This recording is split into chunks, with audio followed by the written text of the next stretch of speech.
and welcome to Baseball Barbacast, the only baseball podcast in the world who thinks they should do the home run derby with golf balls. I'm Jake Mintz, that's Jordan Schusterman, and I see no downside. I don't think Oneil Cruz is going to need the help. I'm going to be honest. I am so excited for this home run derby on Monday. That is going to be a big portion of this show as it is official. We have our 8 contestants, and I am looking forward to seeing them hit baseballs. Golf balls would be cool, but we don't need it. They're going to do just fine with the regular baseballs. We are going to talk about the MLB Draft, which is on Sunday. We are going to do the good, the bad, the ugly because it is Friday. And if you're watching on YouTube, you can see that we are in the same place here in Atlanta, Georgia, not far from Truist Park. We will be recording in this studio today and on Monday as part of these All-Star festivities. Jake, it's great to see you. There is so much. Again, All-Star Week, because we kind of do all of it. Starts kind of before most other people get here, but I'm very excited to be here. We're excited for what will be our 9th All-Star Week together. COVID cost us it being 10. I know. But 9 is still pretty good. That's so I feel older more often now. Mm-hmm. You're 30, so you're basically dead. It's over for me, yeah. I'm 29, but I'm getting to 30. And when I looked at the rosters for the Futures game and saw a 2007 birthday, I was rattled. That's like when we met. I know. 2007. I know. So anyway, all right, enough us complaining about how long we've been doing this, because this is great. We are so excited for another All-Star. We've been very fortunate to haven't missed one, right? Since 2016. There have been some World Series here and there that, we haven't necessarily got to do, some postseason stuff, but All-Star has been a constant. It is one of our favorite weeks of the year, and a big part of that is the Home Run Derby, and that is why it is our opener.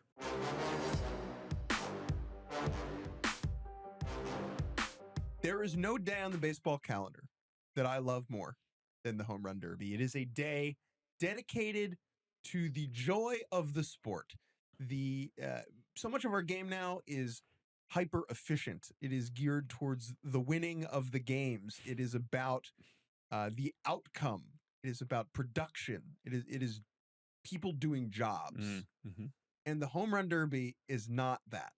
The Home Run Derby is a day of rest. It is a reminder why we all like this sport. So many of us got into it because the feeling of clobbering a sphere with a stick still rips. It still hits. Yeah. Now, that said, it's a day of rest for everybody except for the 8 contestants who, this is the thing. If we've learned anything about the Derby, and, the structure has changed over the years a few times, that has kind of elevated the level of stamina and durability required to win it. That said, it is indisputably an exhausting exercise. Yes. And everyone that does it, again, or that does it and is like, I ain't doing that again, is like, wow. I remember Ohtani very specifically, after he did it in Colorado, was like, that is so exhausting. And think about, that's Ohtani, the guy that is doing the most baseball of anybody, and he was like, that was kind of a lot.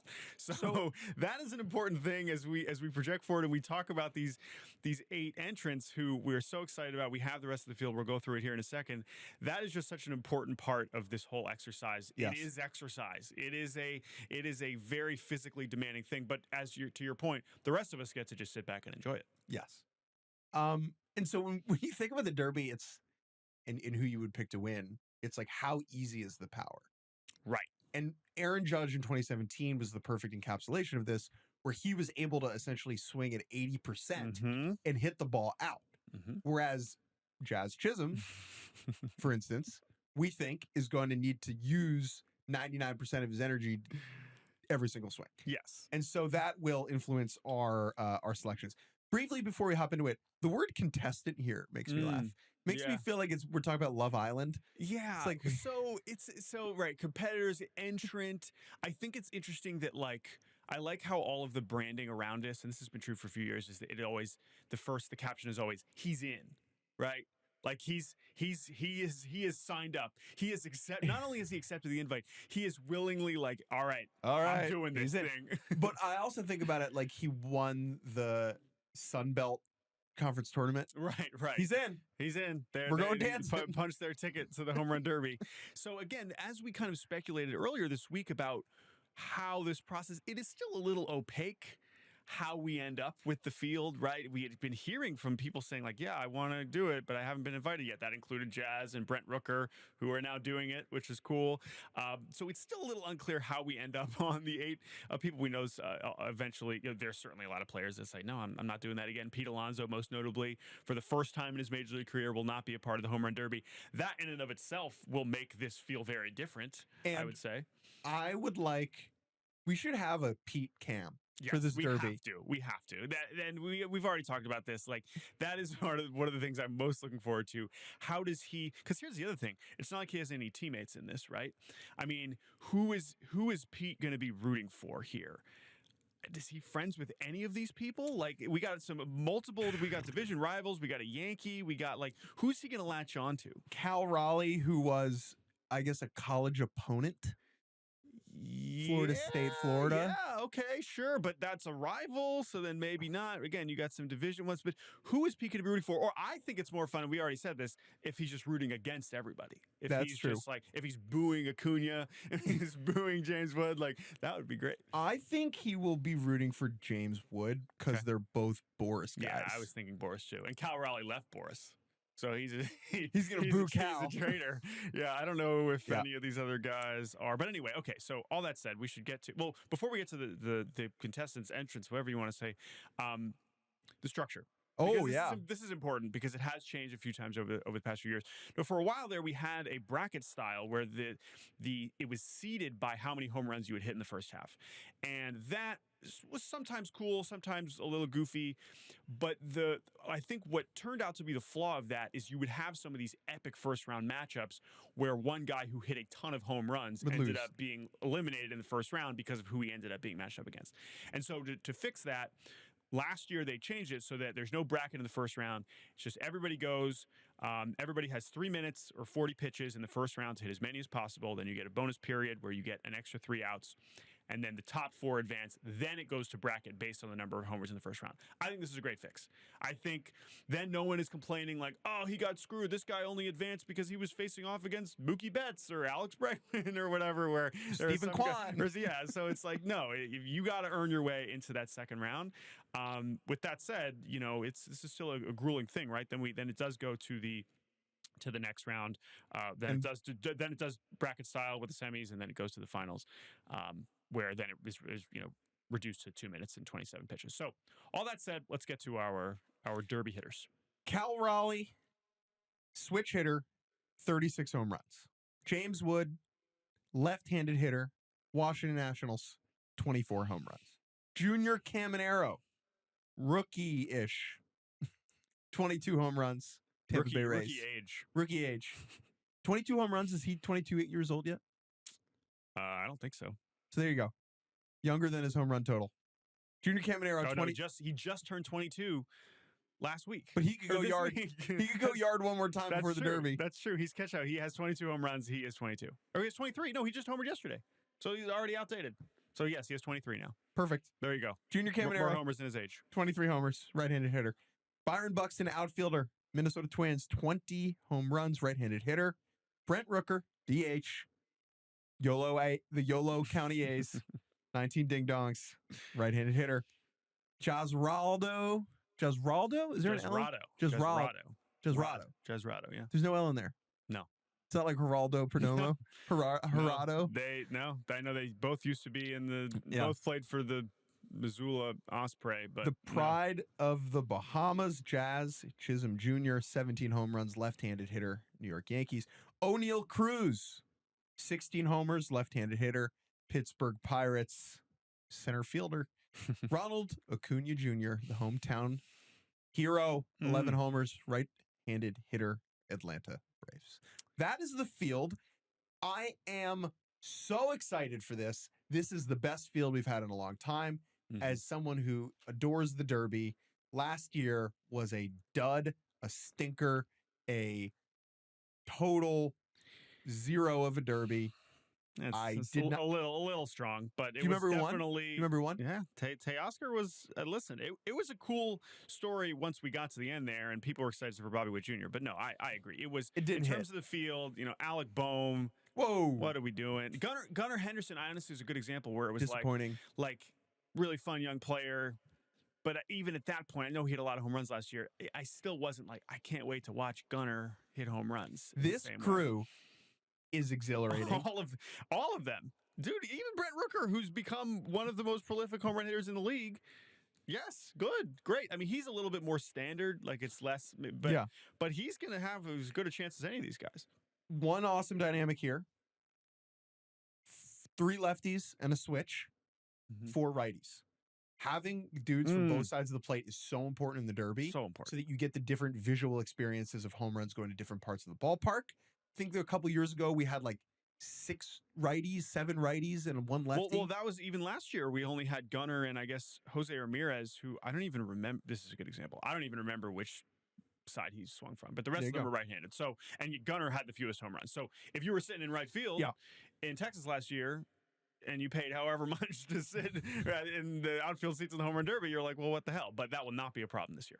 When I think about home runs, probably said this on the show before, there are really 3 components, 3 different types of ways you can be a home run hitter. Elite bat speed, okay, raw strength, and the ability to backspin the baseball and carry it, right? So when I think of certain types of hitters, it's like, what is that guy elite at? Like Pete, strength.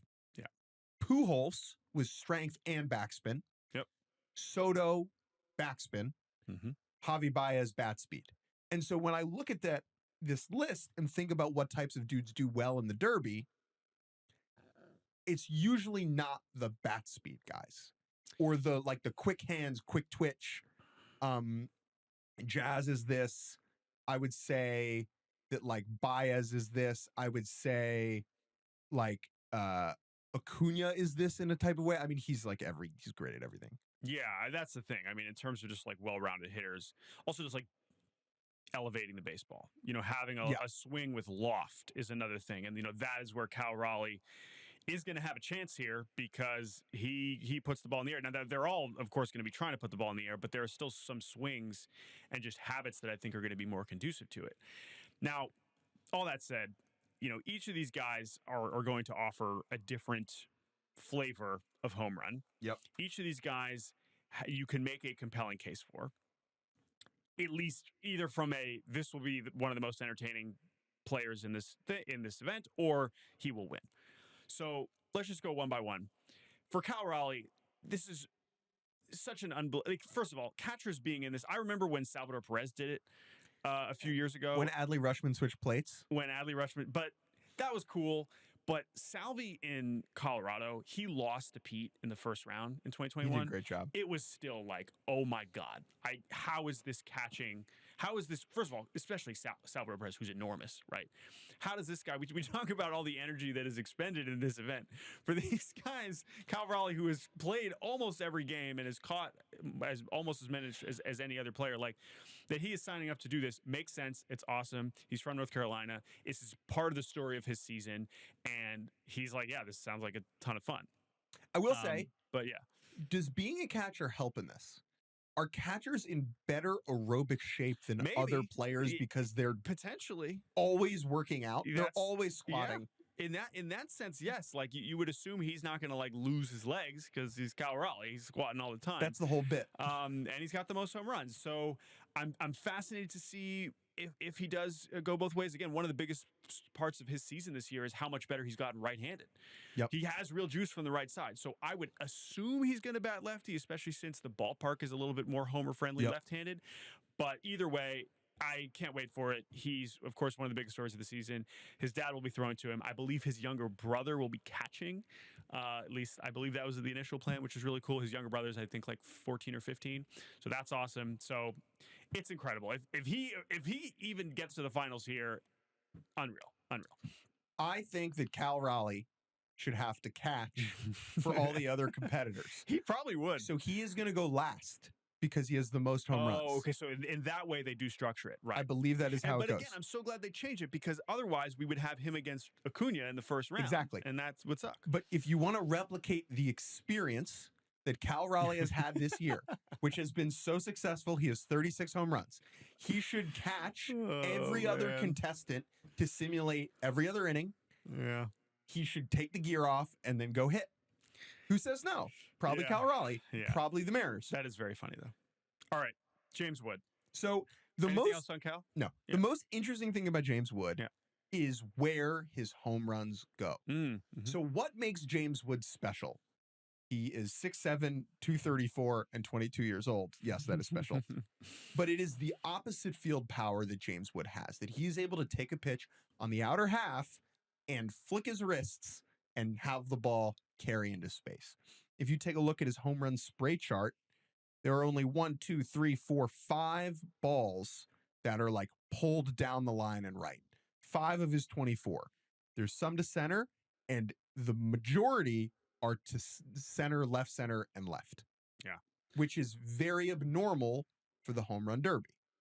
Often, especially lefties, are trying to catch the ball out in front and pull it in the air. Is that something that is going to benefit Wood? Because he can almost mishit balls, and there are more types of pitches that he's going to be able to try and hit out? Or is it going to be a detriment where he kind of gets in between these two approaches? That's the big question. And him and Junior Caminero, who we'll get to in a second, they do hit a lot of grounders. And this is a totally different exercise, but again, just some swings are not as conducive for it. And yeah, we've kind of seen it both ways. Pete has absolutely benefited from having ridiculous opposite field power in the past because he'll mishit balls out. He'll be able to get it in the air, and even if it's to center to right center, it'll still go out because he's that strong. James Wood is that strong, and if you sort all the home runs that these hitters have hit this season by distance and by exit velocity, James Wood is number 2 behind Oneil Cruz. We're going to get to Oneil Cruz in a second, but James Wood is hitting the ball harder than all of these other guys with regularity. So that should give him a little bit more margin for error. As for the style of the swing, and just, again, I don't know his experience in doing events like this, we will see. But he's certainly got the juice for it, so I'm excited for him. I also am excited to see him get excited. Yeah. Like James Wood is so even keeled. Yeah. He is. We've talked about like Anthony Rendon being baseball Kawhi Leonard. And I think there are elements of that are true. But I think that from just I'm out here to play the sport. Yeah. I think James Wood has an element of that too. So one other element that I always think about Derby is who's going to be going and giving him the water. Oh yeah. So Cal's got a couple Mariners teammates that'll be there, right? We'll have Mackenzie Gore. At the time of recording this, Juan Soto has still not been named as a replacement. And at this point, I'm not sure that's going to happen. Juan Soto going out there and bringing James Wood water. But at the very least, Gore and Wood will be that'll be really cool. So anyway, James Wood, we love you. We're excited to see. And by the way, while he can't hit Oppo, I'm excited to see if he can't get in a groove pulling them. They're going really far, folks. So get ready. All right, Junior Caminero. The youngest. He is younger than James Wood, right? I think. So Junior Caminero is he's such an interesting case. Because the best comp for him as a style of hitter that we've seen in the Derby is Vlad Jr., right? Bat speed, pop, a lot of balls in the ground, right? Yeah. I mean, Vlad still has more strength along the lines of Pete. But I see what you're getting at.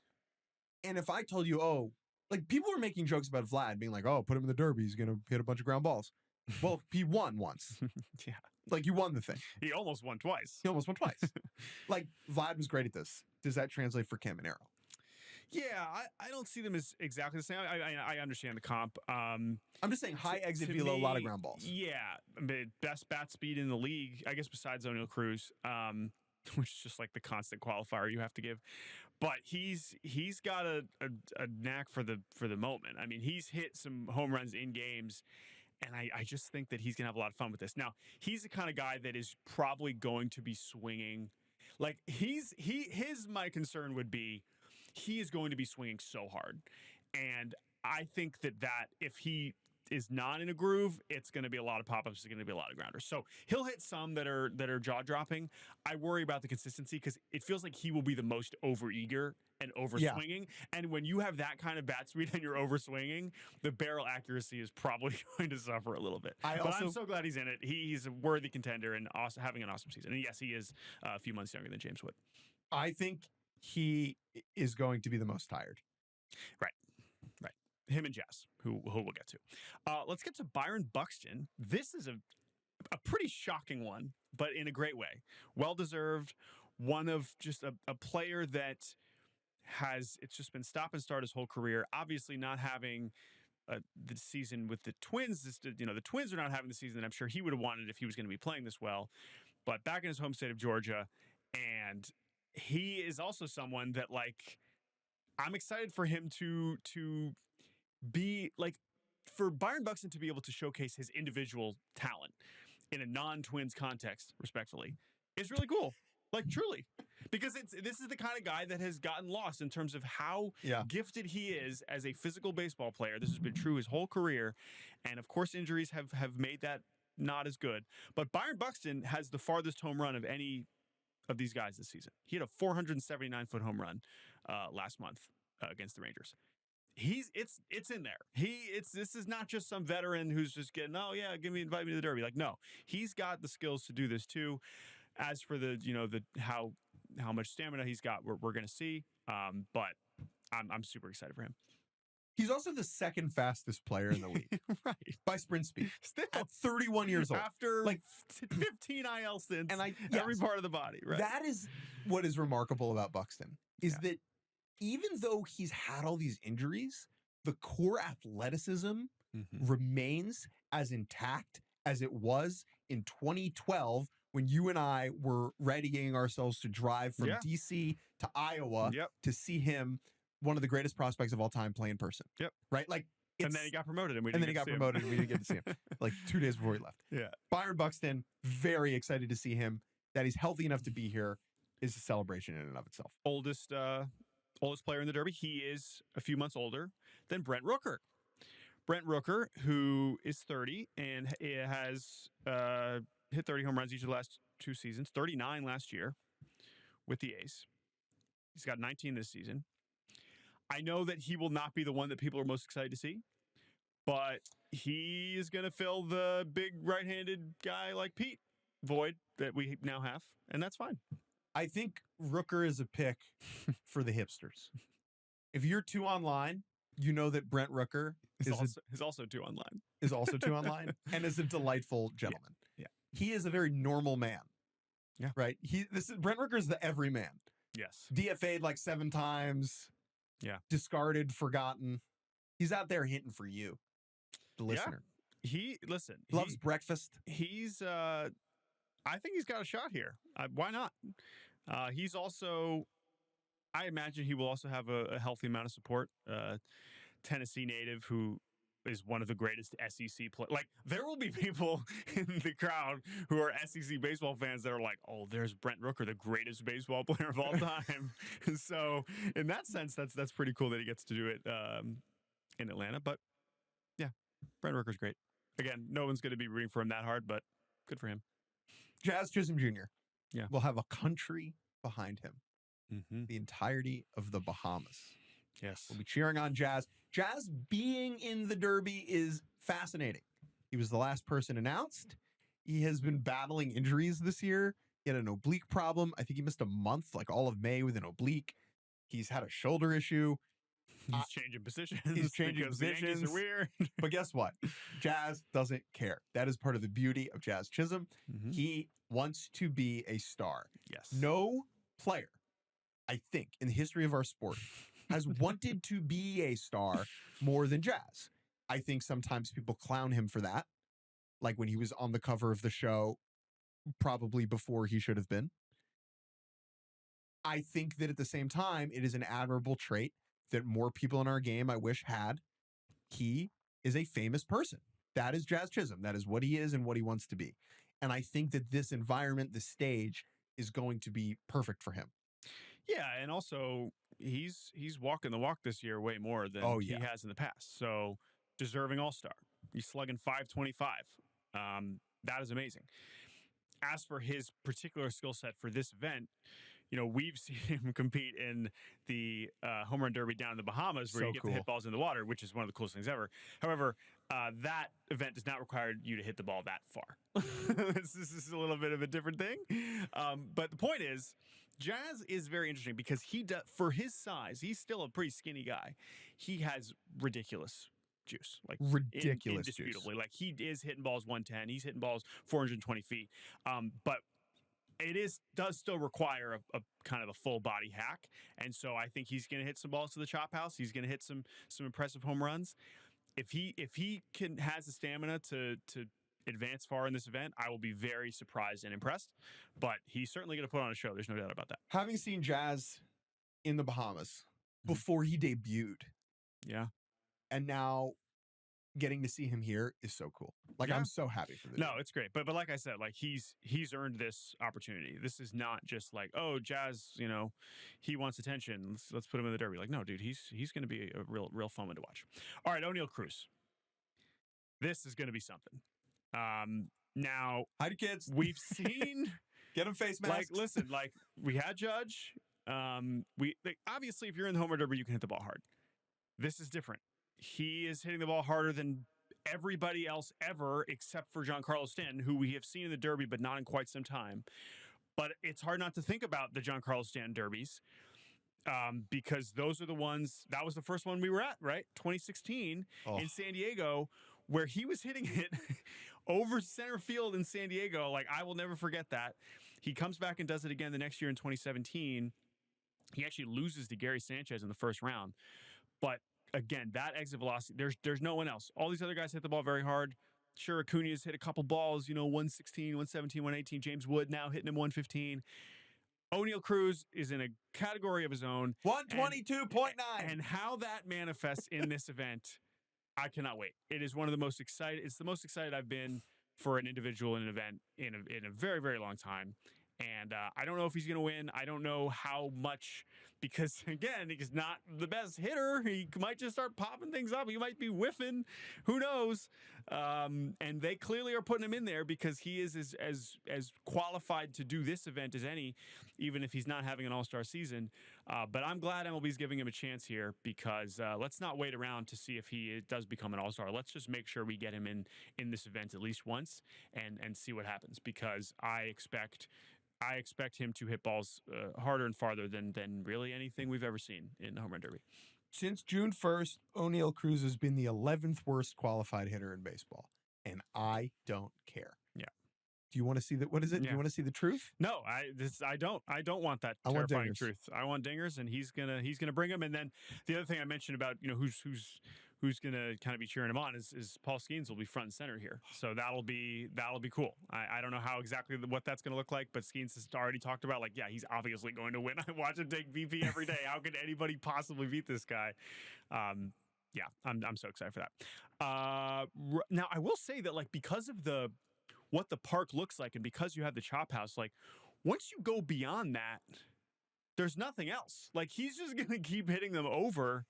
There's no, like, right? There's no they third should put deck. Kids on the chop house. But that's the thing. There's no third. Like, it's not like they're just going to sail over and we're just never going to see those baseballs again. So, honestly, that's, like, goes literally out of the ballpark, right? Like, you probably don't need a ticket to get an Oneil Cruz home run derby ball. But anyway, all right, let's finish with the guy everyone in the stadium will be rooting for. And that's Ronald Acuña Jr., who has the fewest home runs of this bunch because he didn't play until the end of May. But he has been marvelous since he got back from his second ACL tear. And here he is, doing the Derby for the third time. This is another interesting subplot of this whole Derby, is that Acuña is the only one who's done it before. And so presumably that would give him some amount of experience to lean on. I remember very vividly when he did it in Cleveland and was hitting them opposite field with ease. He also has that going for him. In Cleveland, he beat Josh Bell in the first round, lost to Pete in the second round. Of course, that's the first one that Pete won. And then in 2022 in Los Angeles, he lost to Pete again in the first round. So he doesn't have to worry about Pete anymore. Hopefully we will see an extended run for Acuña. But yeah, it's an amazing story. Again, like, I think when we were thinking about Acuña getting back, we were so focused on just like what that would mean for the Braves and all these things that now amidst this nightmare Brave season, it's like, whatever. The Braves suck, but at least we get to watch Acuña in the Derby. So he had that little injury scare earlier this week. And remember I said, I was like, he's fine. Like, he's going to do the Derby. Yep. And then he hit 2 homers in his first game back, and now he will be doing the Derby. So, quick Derby idea. Should they announce them in advance, or should it be a surprise until the intros? Like, could What do you mean? imagine Like we don't know. we who, don't know Oh my God, that would be amazing. who's in the Derby, or they Well- should pick one that's a secret? Yes, that would be fun. I will say that again, like the upside is a year like this year. The downside is a year like last year. You're like, Alec Bohm, what are you doing out there? Oh, well, yeah, Alec we're like, Bohm! okay, very yeah, nice. great. Very cool. All right, let's So- pick picks. Give me Oneil, man. I don't know. Like I just like maybe again, it does matter. Like the experience. There's always a first timer that just sucks because it's harder than It's they a think. different thing. And trying to predict who that's going to be, I'm really not sure. So I don't know. I'm gonna go Oneil. I am also going to... Oneil Wood. I think James Wood. I think is actually my second pick. Okay. I am also going to pick Oneil Cruz, and here is why. I don't want to look back on this and have Oneil Cruz run away with the thing and then be like, well, duh. Like, that's the thing. You Right. bring up Stanton. And that hits in my head because it's Right. like, I remember seeing Stanton do that Derby and thinking, of course he wins. He's Giancarlo Stanton. And I think for Cruz, what he can do at the plate, how hard and how far he can hit a baseball, is the separator. I'm going to pick him. My second one is Buxton. Okay. I think Sure. Buxton is the best athlete. Yep. I think he's in the best physical shape. Yep. And I think he's going to get the least tired. Yep. If Oneil Cruz is not good at this, I would be surprised. Give me Buxton. Yeah, right. It's to your point. It's like if I don't want to be like, if Oneil Cruz just wins handily, we're gonna feel Like, the silly. contest is about how far you hit the ball. He hits it He'll the be hardest and the just farthest. all right, we're gonna take a break. When we return, we're gonna talk about the MLB draft. We'll be right back on Baseball Barbacast. And welcome back to Baseball Barbacast. It's one of the things about All-Star Weekend, All-Star Week, is that there's 1,000 things. We are here for the Futures game. We are here for the Derby. We'll talk about a lot more of that stuff on Monday, the automatic ball strike system that's going to be in the game. But for the next segment, it's draft time, baby. Welcome to Jordan's Prospect Hut.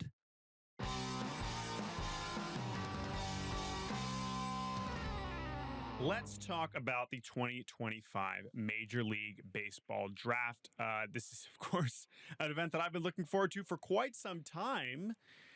But I know you have some questions for me, Jake, since I've been just knee-deep. I released my top 50 player rankings, which you can check out. I'm sure we'll talk about some of those players. But before we get to some of those questions, I know that just like big picture, the draft is not necessarily at the same level as football and basketball. And that's to be understood. But I do think you could make some arguments in both directions about the trends that we've kind of made towards it becoming more of an event. Yeah, I would say like it is complicated. Mhm. The fact that we have the word comp means both compensatory and Competitive balance. balance. Pick. Yeah, And there's no distinguishing feature between them is outrageous. Sure. If you're confused by that, go watch a video I did on YouTube. It's on our channel that we don't really use that much anymore. Mhm. And it kind of explains the draft for dummies like me. I think that there are a lot of elements to it with the bonus pool system. Fewer players actually go to the event. There are reasons why it's never going to have the same foothold. However, I do think you made this point earlier before we started recording that the speed at which players get to the big leagues now makes the draft more interesting for fans. Guys are getting to the big leagues pretty quickly. Totally agree. And I Great think point. that when you look at it's not just Paul Skeens, and I wrote a little bit about this in the intro to my rankings. Like, it is now no longer just like we'll see these guys in 5 years, and most of them will never make it. Like, yeah, there's still a ton of volatility. It's still really difficult, but it is now no longer that hard to like. If your team, especially drafts a college guy, like, it's not hard to imagine that they're, even if not just the Angels, we know the Angels are going to zoom their guys to the big leagues, but it's not hard to be like, oh man, that guy could be a part of the team next year. Like, that is exciting. And that is not something that I feel like it really ever felt like. And there's a few reasons why that is, that we don't have to dig into now, but I think that that's a relevant point, and I think it does help people get more excited about it. Totally agree. If you look at the top of last year's draft, Chase Burns already debuted. Charlie Condon for the Rockies in AAA. Nick Kurtz homering like every night for the Athletics. Jack Caglione already in the big leagues. JJ Weatherholt in AAA. Christian Moore already in the big leagues. Yeah. And right? in 2023, we've got, I think, 10 or almost 10 first rounders, or I think 9 besides Skeens or 8 besides Skeens. So That's a good thing. yeah, that's the thing. And even some of these high school guys are zooming along, and we'll see Mac Clark and Connor Griffin. Like, you probably don't have to wait that long for some of these guys. Now, that said, it's still a draft, and this is true in every sport, but especially in baseball, when you're drafting from such a large pool of players from bunch of different age ranges and states and competition levels, this is really hard. But that's what makes it fun. That's what I enjoy, trying to tackle such an enormous player pool every year. And so let's dig into some of the most interesting parts about this year's draft in particular. The way we're going to structure this is I know less, Jordan knows more, so I'm going to ask him questions. Make sense? Great. What are the defining characteristics of this particular draft? Not every year is the same. Obviously, some years have different strengths, some years have weaknesses. How would you just define the entirety of this year's draft? Yeah, so especially in comparison to last year, it's way more high school heavy. And that is the thing that, again, can sometimes run counter to what I just said about, like, some of these college stars. A lot of people are used to watching the College World Series in the NCAA postseason because ESPN broadcasts so many college baseball games. The high school guys, no matter how many Instagram followers they have among Gen Z, which is awesome and like a important part of growing our sport with the younger generation, the casual fan is still, it's going to be harder to kind of break through as someone that they know unless they have a famous Major League dad, which is the case for the guy at the top of this class and Ethan Holiday, but also Eli Willits, whose dad, Reggie Willits, played 6 years with the Angels. Eli Willits and Ethan Holiday, I mean, it's an amazing thing because Ethan Holiday we've been hearing about for years.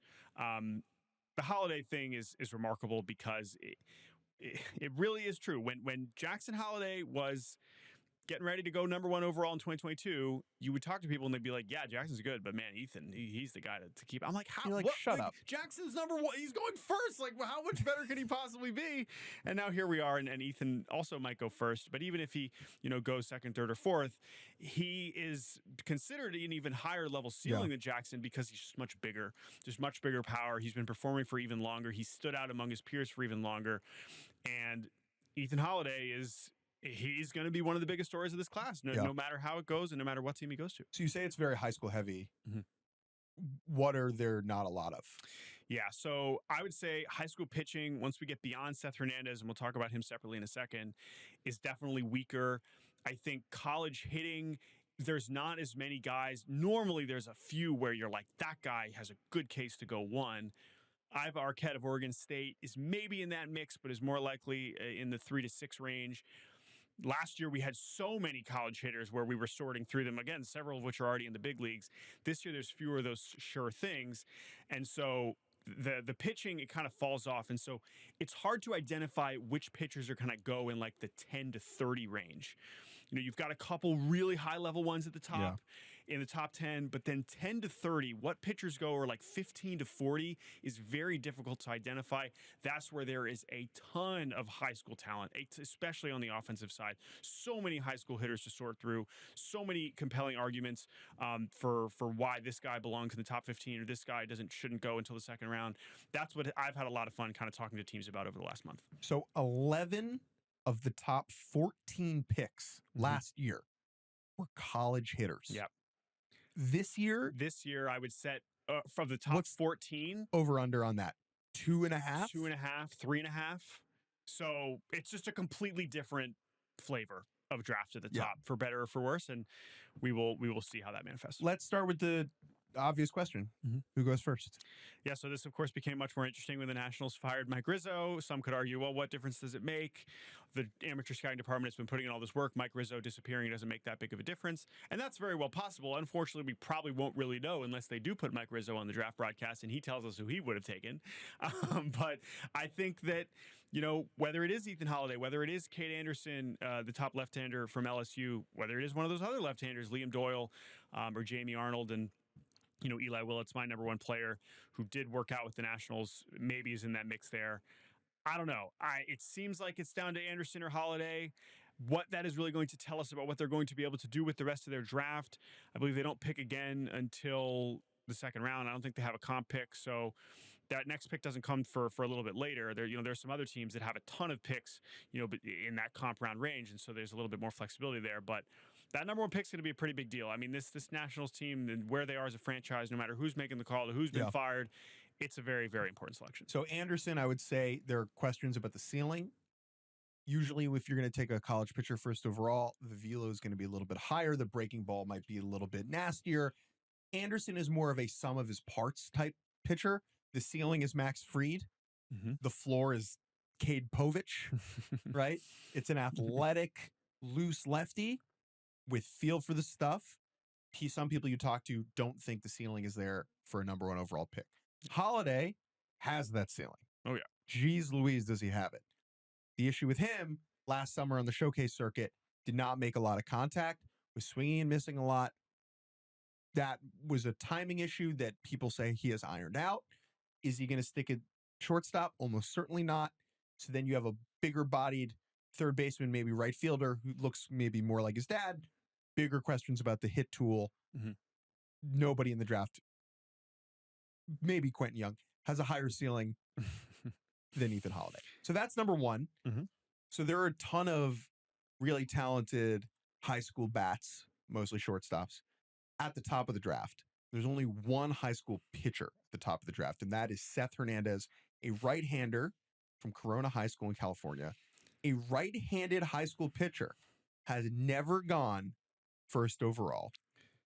Seth Hernandez probably won't either. But what makes him different within this very bizarre, complicated, risky demographic? Yeah, so I mean, Seth Hernandez is part of one of the other just biggest stories of this draft, which is Corona High School. They assembled one of the most remarkable collections of talent that we've seen at the high school level. His teammate Billy Carlson is a top shortstop who very well likely to go in the top 10 as well. They have a couple other guys. Brady Ebel, the son of Dodgers third base coach Dino Ebel, is probably going to be a top 3 round pick. They have another guy, Ethan Bingaman, who's going to be a high pick. But Seth Hernandez has been the story for this team because he was also hitting, but what he did on the mound this year, like the numbers are so laughable about both sides of the ball. But what he has become as a pitcher, and this is kind of been building. He's been doing showcases for a long time. He was actually, I believe, homeschooled for the first 2 years as a high schooler, but was very, well known on the showcase circuit. Joins this Corona team as a junior, and then these last 2 years, it's just everything you would want, right? It's the frame, it's the velocity, it's the off-speed stuff. His changeup is extremely advanced for a high school pitcher. It's the delivery, it's the mechanics, it's the aptitude, it's the command. I talked to Seth for a while at the combine. Awesome kid, clearly understands the opportunity and the what he's up against. He totally recognizes of course this is that there's a reason why teams have been scared to take from this demographic. Handful have gone second overall over the years and beyond first, but first has never happened. We still don't expect it based on the reporting with the Nationals, but because teams are scared off, he could fall as far as 9. And Seth Hernandez is not the 9th best player in this class. And so that is where he lands. What kind of team is willing to take a gamble on him? That is what makes him so interesting. 105 strikeouts, 53 and a third, 7 walks, 0.39 ERA, Gatorade National Baseball Player of the Year. Very quickly, why is the high school demographic so risky? Yeah, I think that as we know with pitchers in general, there's the health component. There's what are we, especially now that when you're throwing harder from a younger age, how durable are you going to be?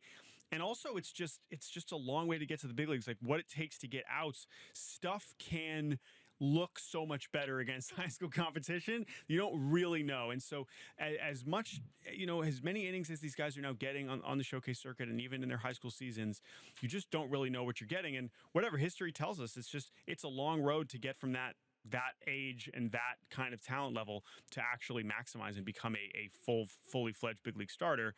Now, there's all kinds of other reasons in terms of pitching development that go beyond just the fact that they're high schoolers.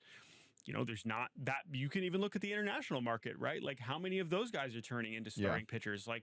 And it's been reflected in the international market that teams are not paying Dominicans and Venezuelan pitchers at that age at all. Like those guys are not getting anywhere close to the big bonuses. In the domestic draft, you are still getting guys like Seth Hernandez who are going to get a huge signing bonus, but there are just some teams that the history tells them for this risk, probably it is not worth it for us to attempt this. It is the likelihood of us getting a good major leaguer is so much higher, taking almost any other demographic. Since 2019, only 2 high school right-handed pitchers have been taken in the top 10. Jackson Jobe. Yep. And Noble Meyer. And that is those are two examples of kind of where we're at. Noble Meyer has kind of stalled out and is not throwing enough strikes, and I don't even think he's gotten to Double A with the Marlins. Jackson Jobe seemed like it was going great, and now he gets Tommy John early on here in his rookie season. So just so many hurdles that these guys have to get through, building the workload, proving that their stuff plays against older competition. So much of it is it's just hard. But again, it's not Seth Hernandez's fault. He's checked all the boxes that you could hope. Let's wrap up with this. Who are some other players that are interesting to you that stand out? So in terms of volatility, we keep it at the high school pitchers. I only had 4 high school pitchers on my top 50. The last one I put at 50 was Mr. Jack Bauer, who people who know, not just because his name is Jack Bauer and he wears 24, but because he's left-handed and touched 103. Basically the hardest throwing high schooler we've ever seen before. The fact that he was throwing 102, this is like TrackMan verified. This is not just someone's pocket radar in the backyard. This is a real 102 miles an hour. This is not Clint Eastwood with a stopwatch and a hunch. He was throwing that hard, but because he was doing it in shorter outings, because he wasn't throwing a lot of strikes, because his secondary pitches are not very good, he might not get picked, and he might go to Mississippi State. And it's hard to imagine that the velocity is now so common and now also almost viewed as a bad thing that a high schooler throwing 103 from with his left hand is not going to get drafted. If you see possible. If you see a high school kid throwing 103, the thought is not, oh, couple more years, he could throw 107. No. It's like, oh no, this might be the peak of his career. Right. Whereas if you see a athletic high school kid throwing 94 and it's loose and you like the athleticism. If you see like this Johnny Slowinski in Texas, it's like, oh, okay, we're building towards something. But Jack Bauer, it's like, no, too fast, too soon. It's like this 12-year-old can run a mile in 3 minutes. That's not good. So anyway, Jack Bauer, we'll see what happens. Gage Wood definitely got on the national radar. He struck out 19 in a no-hitter in the College World Series, first no-hitter in Omaha in 65 years. His stuff is unbelievable. He's a 6-foot right-hander. Some teams are not going to view that as someone they want to invest in the first round. And he hasn't thrown a lot of innings, partially because he's been a reliever and partially because he has been hurt a lot. And some scouts, some evaluators think that at the pro level, he might be a reliever.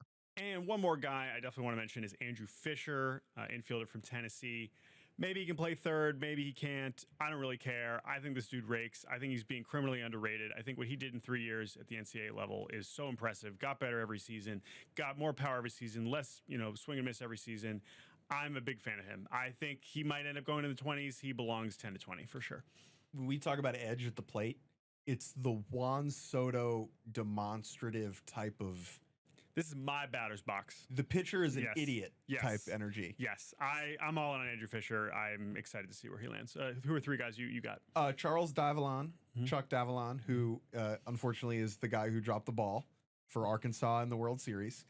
Very interested in his profile as a very short, kind of ripped corner outfielder. How much power does he have? I'm not sure. It's like a baby Jarren Duran, Costco, Corbin Carroll type profile. I'm super interested in that. Caden Bodine, catcher out of Coastal Carolina. You could put him in the big leagues right now defensively, and he would be able to hang. Yeah.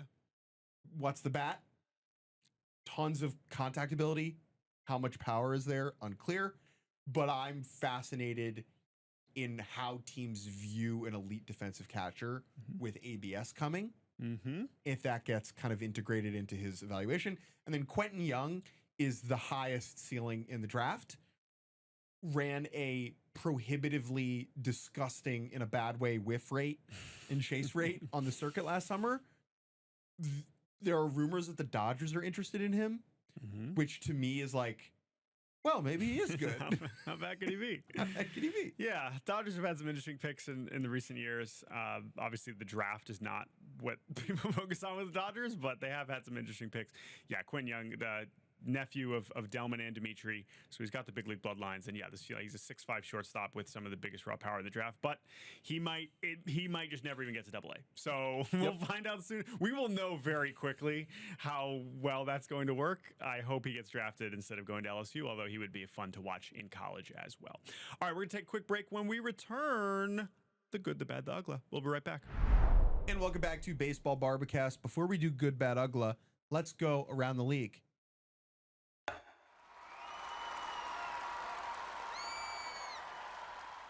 Little game for you here, Jordan.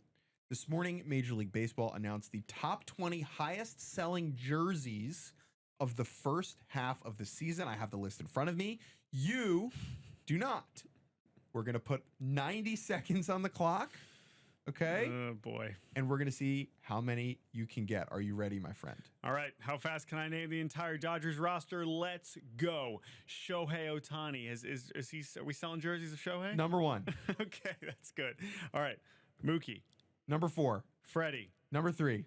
Clayton Kershaw. Number 20. Yamamoto. No. No Yamamoto. Okay, first miss. I believe this was on there last year. Kike Hernandez? No. Okay, all right, let's move on. Let's go to Mike Trout. No. Oh, man. Jose Altuve. Yes, he is at 8. Bryce Harper. Bryce Harper, he is at 10. Juan Soto. Juan Soto, he is at 6. Francisco Lindor. 5. Aaron Judge. 2. Pete Armstrong. 18. Oh, okay. Then I don't think there's probably any other. Kyle Tucker. No. Okay.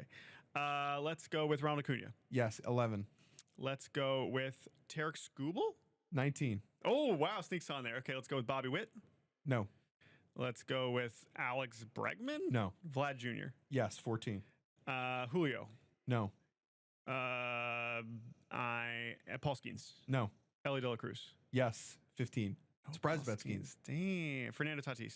9. Corbin Carroll. 13. You have 4 left. Oh, 7, wow. Okay. 7, 12, 16, 17. Yankees, Jazz. No. Way, Jazz. No Yankees pitchers, I don't think. 3 NL, 1 AL. 3 NL, 1 AL. I am out. Who do I got left? Rafael Devers. Oh, wait. Which one? San Francisco Giants. San Francisco Giants? San Francisco Giants. So that's only 2 months. That's awesome. Oh, man. Love that. Okay. Jaron Duran. Wow. All right. At 12. Oh, my gosh. Pete Alonso, 16. Oh, sorry, Pete. That was just an oversight. And my favorite one on this list? Jung-Hoo Lee. Jung-Hoo Lee. Yes, the Jung-Hoo the crew. Hooligans are out. He has not been very good for the last month, but I don't care. I love that. Jung-Hoo at 17. Okay, Tarek Giants. Skubal at 19. Giants feeling themselves. That's great. Good for them. Good All job. right. That's great. Okay, I did pretty well there. I did pretty well there. Surprised of no Skeens. Yeah, Ellie over Skeens is pretty surprising. But I guess people don't want to be seen wearing pirate stuff in public. All right, let's do it. It's time for the good, the bad, the Uggla.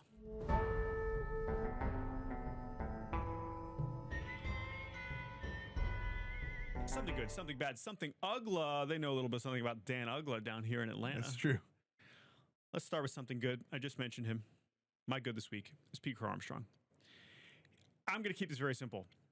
Pete Armstrong has gone 25-25. He is only the 3rd player ever to do it, joining Bobby Bonds and Eric Davis, first 3rd player ever to do it before the All-Star break. And that is important because, let's be real, Pete Armstrong has already accomplished, like if you looked at his line right now and you told me before the year, here's a year Pete Armstrong was going to have, I would be like, that's 100th percentile. I would be like, if his season is over right now with an 869 OPS and 21 doubles, 25 homers, 27 steals, I'd be at 5.6 BWAR. I'd be like, amazing, like best case scenario. And it's before the All-Star break. Unbelievable. Good. So good. PCA. Can't wait to see him on Monday. Tweet from the San Francisco Giants is my good. July 8th, 2025, which was Tuesday. Now listening to Robbie Radio. This is a playlist selected by Robbie Ray, Giants pitcher. And there are 1, 2, 3, 4, 5, 6, 7, 8, 9, 10, 20 songs on it. And they are all by Bob Seger. All of them. Night Moves, Old Time Rock and Roll, Like a Rock, Against the Wind, Main Street, Her Strut, Shakedown Till It Shines, No Man's Land, Ramblin' Gamblin' Man. The list goes on and on. I'm going to show you this now right here. Here, Jordan, here's the picture. It is just a playlist, and they are all Bob Seger songs. All 20. Now, what is so funny about this, right, is first of all, great job, Robbie Ray. Like, good bit, like, strong shtick, no notes. When you click on the Spotify link. Yeah, that's what's so funny to me is it's like I could have done this myself. I didn't need to curate this playlist. You just go to Bob click Seger. Bob Seger, right? When you go to the San Francisco public playlists. Like the Giants Oh, have yeah, an yeah, account. yeah. There are 4 public playlists. Okay. San Francisco Giants walk up, City Connect 2025, Oh, all right. City Connect DJ Umami, and from the clubhouse, Robbie Ray. Wow. And that's it. There's no other like players. Nobody else has their radio. This is almost like an April Fool's joke. Like what? Kind of. There's no. It's like it's not even like the caption is just like here's what Robbie Ray's listening to. And it's the playlist on Spotify is what it is in the graphic. Yeah. It's 20 Bob Seger songs. That's so good. And nothing else. That's so good. I love that. All right. Giants, great work. Unfortunately, my bad is also Giants related, and that is Justin Verlander not having a win yet. Ooh. Now, listen, pitcher wins are weird. However, this is from OptaStats. There have been over 4,200 instances of an MLB pitcher having at least 65 strikeouts as a starter prior to the All-Star break. Of those pitchers, only one entered the break without a win. JV, Justin Verlander. Wow. Is he pitching that poorly? No. Is he pitching well? No. Also no. But I am officially on Paolo Espino watch. Now, Paolo Espino in 2022 threw 113 in the third innings without recording a win. That was second most in the modern era behind Terry Felton in 1982. I thought he was going to get there. Terry Felton 117 in the third innings without a win. Most innings in a season without a win. I was so in on Espino that year, just breaking this record. He didn't quite get there. Justin Verlander is now up to 76 and 2/3 innings. Do I think he's going to get to Paolo Espino? No, but it's right there for him. As Aaron Boone would say, it's right in front of us. So I can't believe that is where we are. Like, he's not getting a lot of run support, but it hasn't been that bad. But so it's also amazing. It's also funny because a non-zero percent reason that Justin Verlander is still playing baseball is to try and get to 300 career wins. I believe is it 262? He is at 262. And he's started the year at 262. Like that's the whole point. He has one job. I like this signing. I really thought he was going to be pitching better than this. And you can at least give him credit for making 15 starts as a 42-year-old, but it's not going well. Remember, I think I took Scherzer and you took Verlander. Still, it's up in the air. I mean, Charlie Morton making a late run. Yeah, seriously. He's been Alex great. Cobb still not pitching. All right, anyway, that's my bad. What's your bad? David Rubenstein is the owner of the Baltimore Orioles. When he purchased the team a couple of years ago, there was nothing but optimism. It was like, we have this Baltimorean who loves the team, who's outrageously rich, who spent $21 million on the frickin' Magna Carta. Yep. He's going to extend Gunnar Henderson until 2049. Or not. Maybe he still will, but hasn't happened yet. Now, David Rubenstein, over the last year and change, has solidified himself as a non-ball knower, which is not necessarily the worst thing in the world, but he is a non-ball knower. This was relevant this week as he had his first public comments on the Baltimore Orioles, state of the team, since they fired former manager, which was a while ago, Brandon Hyde. Yeah. And David Rubenstein, who is a beltway mover and shaker, chose to have this question. I guess he didn't choose. The venue was C-SPAN. So during He's like, no one's watching this. I can say whatever I want. Yeah, at the National Press Club, it was David Rubenstein answers reporter questions. I assume a lot of it was probably about like tariffs and stuff, and the wars. And someone was like, "Hey, David, you own a baseball team? What's going on over there? How are those guys doing? They suck? Like, what? You got anything to do with that? Any thoughts? Big guy." And in his response, there were just some revealing things about it. First of all, like, talk to the media. Don't do it on C-SPAN. Quote. That's the media. This is just part of the quote. I'm taking this out of context, okay? What are you supposed to say to a young person who injures his arm? You can't go out and say, play. His arm is injured. It's difficult. I'm not able to coach these guys very much. It's true. I'm 75, they're 21, 22 years old. Well, just the Orioles are 21 and 22, and it's true. Caminero and whatever. But I'm not able to coach these guys very much. David, my dude, you should not be coaching them at all. No, that's not what people are asking. Not your job. No one wants you to do that. And he recognized that. He said, you know, my job is to take the heat and do the business side. But just the way that he talks about the sport reveals that he is a non-ball knower. Yeah. And that has, I think... You're concerned. Not concerned, but there's just more trepidation about his tenure than I think there was when he bought the team. So that's and fair. And also, he did a bobblehead. The team did a bobblehead of him. That was bad. Bad look. Let's go to Uggla. My Uggla is also Orioles related. A lot of synergy this morning. Yeah, a lot of synergy this morning. We actually mentioned this recently.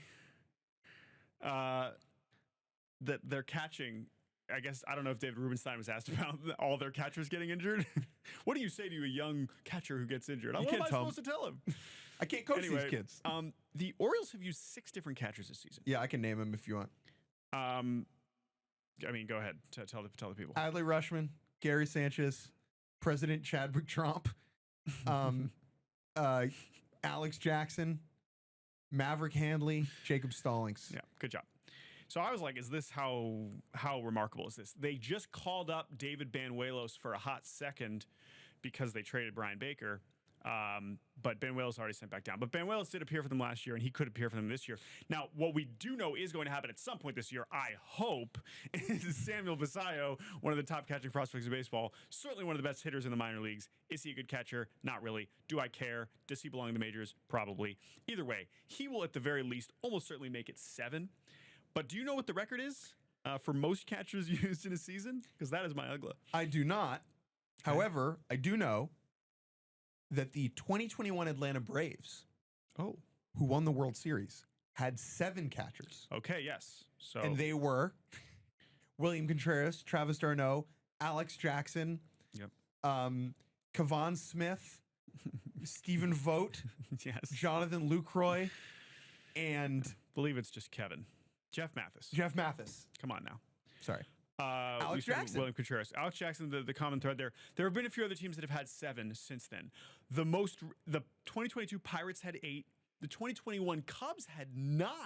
Whoa. 9 catchers. 9 catchers, 2021 Cubs. That is the record like in the last 80 years. However, if you go back to like before that, teams were just running through catchers, and the record belongs to the 1884 Philadelphia club, who used 13 different catchers in like not even 162 games. We don't have time to go into some of these names, although they are amazing, like Hezekiah Allen and Frank Ringo and Ed Sixsmith. But the point is, I would encourage people to check out Hezekiah Allen's Saber page. It was just one major league game was catcher for the 1884 Philadelphia club. 13 different catchers. You know why? Because at the time it was like they weren't wearing gear. No, they weren't wearing like. It was like, can anyone catch this? Right. But also in 1884, they're still like throwing underhand. Like, how hard can it be? Apparently, really hard. Anyway, I don't think the Orioles are going to get to 13. 9, I think, is possible. Totally doable. Totally possible. So, anyway, all right, that's my Uggla. What's your Uggla? Wow, that's so good. My Uggla is a tweet. Is it still up? Yeah. From another owner, Stephen Cohen, owner of the Mets. 95th richest person on the planet, according to Forbes. It's probably gone up recently. Business is booming. Anyway, what's the tweet? So, Aram Layton over at Just Baseball Media, nice gent, quote tweeted Robert Murray's, this is too convoluted. Basically, Aram Layton tweeted, Orioles are going to be able to cook in this draft. Now 4 picks in the top 40. Sure. What can Steve Cohen possibly have to say about that? Steve Cohen, who's not tweeting as much as he used to, he just responds, K, capital K, space, capital I. So true, Steve. Steve Cohen, the 95th richest person in the world, sat on his phone. Pretty much. I mean, what it tells me is like sent out a tweet. I guess Aram showed up in his like For You tab, and he just kind of messed around and hit some and hit KI, and now it's just up. Got 788 likes. Doing numbies. I don't know. Bizarre. I would love to know how what Aram's experience was with this. We should ask him. He's just sitting on the couch. He's like, what? Who is responding to this? Like, well, also, I like to think that he first saw like Stephen Cohen replied, and he was like, what? And then he's like, oh, because it's Steve Cohen replying to a tweet about the Orioles having a large draft pool. Anyway, I'm glad that Steve Cohen left it up so that we could talk about it. That's it. That's our show. This was a good time. Thank you so much for joining us. Thank you to Dan Harris here in studio, Andrew Hartz, TJ Brassel for producing. We'll be back here on Monday after the first 3 rounds of the draft, after the futures game, after all kinds of other stuff. We'll preview the All-Star game, do a little bit more Derby chat, and so much more. But until then, you can email us, baseballbarbacast@gmail.com. If you see us in Atlanta, come say hi. We got a great email for Atlanta recommendations, food recs. Yes. Those are appreciated. Keep coming. This is not a city we spend a lot of time in. We will eat anything in the world. Except for seafood. That's a Jordan problem. And mushrooms. If you know a great seafood mushroom place, send it to me. All right. Thank you for listening. We'll talk to you on Monday.